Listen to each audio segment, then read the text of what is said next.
At Advantage Rental Sales and Service, the purchasing process is managed through an approval hierarchy based on the value of the PO. This helps them control costs, view, and approve purchase orders over a specific amount.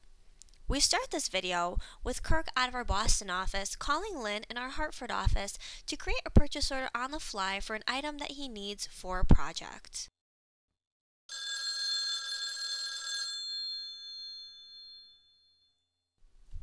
Hey Kirk, how are you? Oh, that's good. That's great to hear. What can I do for you today? You need me to create a purchase order for an item that you need on a project. Alright, let me go ahead. I'll do that right now while I have you on the phone. You know, we don't normally do this, but because it's a special circumstance, I'll just do it right now. I'll go to purchase order. Let me get a new one in here. Alright, hit enter. And who are we purchasing this from? Daewoo? Alright, let me grab their vendor number and get that in there. And what are we purchasing? An item? And do you have the item number? No, but it's the spindle. Let me just type that in and change my filter. Alright, got that one. Alright, how many do we need? Just one? Okay. Alright, I'll go ahead and release this and send this over. I'll talk to you later. Bye, Kirk. Alright, let me go ahead and release this so we can print it out and send it to the vendor. The document can only be... Alright, that makes sense. I can't purchase anything over $200 without management approval. I'll have to go ahead and send an approval request over to Jason and see if he approves this.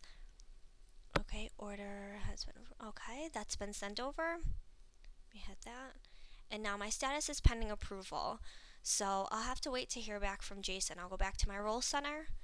And in my purchase order per status, just like I thought it would, I have one pending approval. So once Jason approves that, I can go ahead, release that, and send it to our vendor.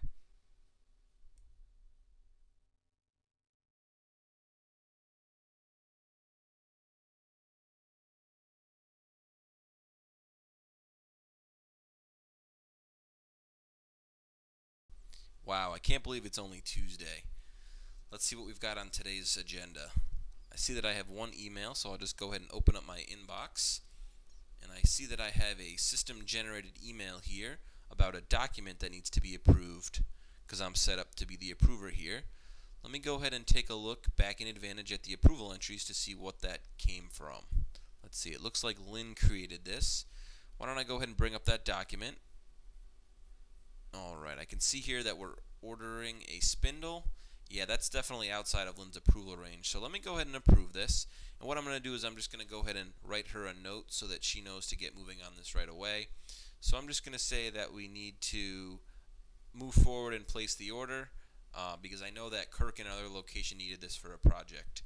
So I'll go ahead and choose her user ID and click Save.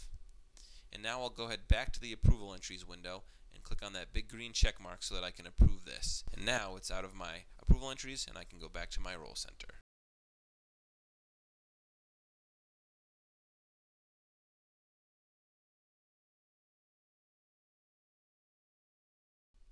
Okay, so it looks like Jason came to some decision on that purchase order. In my chart, purchase order per status, there's no longer that one that's pending approval. And it also looks like Jason sent me a notification. He says move forward and place order with vendor. So I'll do that right from the notification. I'll open the purchase order.